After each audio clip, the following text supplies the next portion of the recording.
បាទសរសេរបងប្អូននេះជាវិធីក្នុងការភ្ជាប់អ៊ីនធឺណិតមកកាន់ដុំបងប្អូនអញ្ចឹងនៅតែបងប្អូនមាន Wi-Fi ឬក៏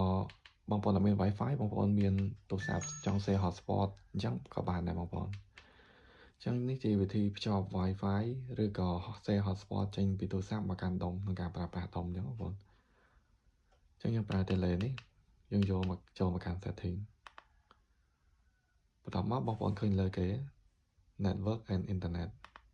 ចឹងបងប្អូនយក network and internet ហ្នឹងមកបន្ទាប់មកនេះជាក់ស្ដែងខ្ញុំបាន share Wi-Fi ចេញពីទូរស័ព្ទខ្ញុំនេះមួយហើយនឹង Wi-Fi ក្នុងផ្ទះខ្ញុំមានមួយដែរអញ្ចឹងខ្ញុំភ្ជាប់ Wi-Fi ក្នុងផ្ទះចូលចឹងជាក់ស្ដែងខ្ញុំ select Wi-Fi ក្នុងផ្ទះខ្ញុំមកខ្ញុំបន្ទាប់មកវាយ password បងប្អូន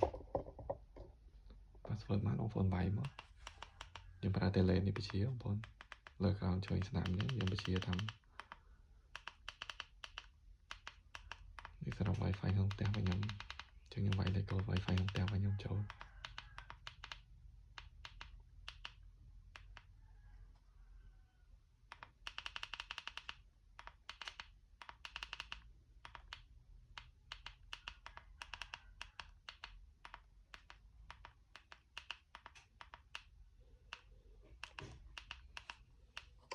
តើបងប្អូនចុចសញ្ញាគ្រីសនេះ